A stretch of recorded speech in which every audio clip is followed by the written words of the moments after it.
ልወስድ ነው የመጣሁት። ብሩኬ ለምን አትሆኝም? በዚህ ተረጋጊና ነው ወይኔ ብሩኬ እንዴ ምን ሆነሻል አንቺ? ብሩኬ ሰላም ነው?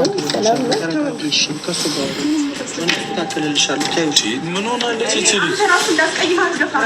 ጋይስ ብሩኬ ሰላም ነው? ግን እውነት የሆነ ነገር ሳይነካው አይቀርም።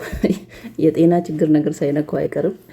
እስቲ ይሄን ሰርፕራይዝ አደርጋለሁ ደስታታለሁ ከምትል ምን አለ ሚዲያ ፊት ለፊት እንደዛ አብረን እንሆን ካንተ ጥገብ መሆን አለብኝ አንለያይም ስትል እሺ ብለህ ብትቀበላት እኮ ከዛ በላይ እሷ የሚያስደስት ነገር የለም። ብሩኬ እኛን ለማታለል ነው? እኛን ለማስመሰል ነው? ምን ለማድረግ ነው? አሁን ይሄ አሁን ተገቢ ነው? እያደረክ ልቧን እየሰበርክ የመጣ አንዴ ቀለበት፣ አንዴ ቤት ስጦታ፣ አንዴ ሰርፕራይዝ። ምን ሆኖ ነው ግን? ብሩኬ ሰላም ነው? እኔ ተጠርጥሬ ያለው ሰላም መሆኑን ማለት ነው። አሰላሙ አለይኩም ወራህመቱላሂ ወበረካቱ። ውድና የተከበራችሁ የቻናል ቤተሰቦች እንዴት ናችሁ? ደህና ናችሁ? እኔ ደህና ነኝ አልሐምዱሊላህ። እንግዲህ ሀይሚዬ ቤት ቪዲዮ ተለቀዋል።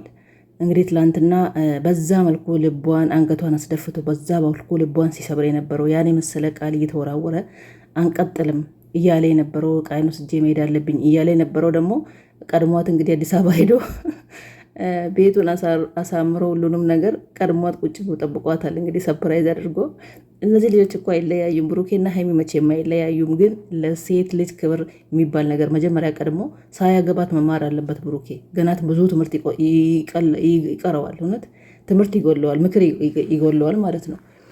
ለሴት ልጅ ክብር የፈለገ ሚዲያ ቢሆን የፈለገ ድራማ ቢሆን መጀመሪያ ቀድሞ መማር ያለበት ለሴት ልጅ ክብር ነው። ይህን ነገር ሳይማር ነገ ትዳር ይዞ ከዚህ በላይ ትልቅ ደረጃ ሊደርሱ የሚሄዱ ትልቅ ቦታ የሚደርሱ ትልቅ ቦታ የምንጠብቃቸው ሀይሚ እንኳን ሰፋ አድርጋ በትልቅ ቦታ የምንጠብቀው ልጅ ነው። ግን እንዴት ትዳራቸውስ እንዴት ነው የሚሆነው? በትንሽ ነገር ሊበጣበጡ እኮ ነው። ትልቅ ቦታ ደርሶ ትዳራቸው በትንሽ ነገር ሊበጣበጥና ሊፈርስ ነው። ለዚህ ለሴት ልጅ ክብር የሚባል ነገር መጀመሪያ መማር አለበት ብሩኬ። መጀመሪያ ክብር ተማር። ከዚህ ሁሉ መጀመሪያ ክብር የሚባል ነገር ተማር። ከዛ በኋላ ሁሉም ነገር ይደርሳል። ሰርፕራይዙም ይደርሳል፣ እሷን ማስደሰትም ይደርሳል። አሁን ትልቅ ነገር መኪና ገዝተህ ከምታስረክባት ሀይሚን በቃላት የምታስደነግጣት ልቧ የምሰብረው ነገር ደህና ነገር ሀይሚዬ ወድሻለሁ ስትል ስትመክር ስትናገር ብትቀበላት አባትየውን አቁመ ሰው አቁመ ኦዲንስ አቁመ እንደዚህ ያን ነገር ንግግር ከምትናገራት ይሄ ነው የሚበልጥላት፣ እሱ ነው የሚያስደስታት ከመኪናና ከቤት ይልቅ ማለት ነው። ይህንን ቀድመ መማር አለበት ብሩኬ፣ ቀድመ መማር ነው ያለብክ። ብዙ ነገር ይቀራል፣ ገና ብዙ ነገር ነው የሚቀራ። እኔ የምር ነው የምለው ብዙ ነገር ይቀረዋል ብሩኬ። እኔ እንጃ ለጤና አይመስለኝም። ለጤና አውቆ ሆነ የሆነ ችግር አጋጥሞት ሆነ አላቅም፣ ብቻ አላቅም።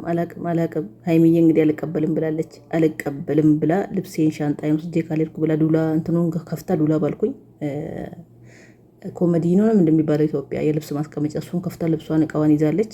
አንገቴ ላይ ቢላ አልቀበልም ብላለች። እውነት እኮ ነው፣ ማይመስል እኮ ነው ብሩኬ፣ ማይመስል ነገር እኮ ነው እያደረገ ያለው። ምን ሆኖ ነው ጋይዝ? አውቆ ነው እስቲ ይሄን ኮሜንት እና እኛ እንዲህ የምንናገረውን ነገር እንዲህ የምንለውን ነገር ደግሞ አቁመን እንያ እንዴ? ለዚህ ብሎ ነው የምንሳደበው? ሰው የሚሰርበው ስድብ እያየ እልክ ውስጥ ገብቶ ይሆናል እንደዚህ እያደረጋት ያለው። ለምን እኛን አይናገርም? እኛ የራሳቸው ጉዳይ ነው። የፈለገ ነገር ቢለን እሷ ለምን እንደሚጎዳት የሆነ ነገር እልክ የያዘው ነገር አለ። በስ እኛን ለማሳበድ ማለት ነው። ቆርጦ ተነስተዋል። አናቅም ብቻ ግን አይለያዩም። እነዚህ ልጆች አይለያዩም መቼም። እሷ ጋም ፍቅር አለ፣ እሱ ጋም ፍቅር አለ።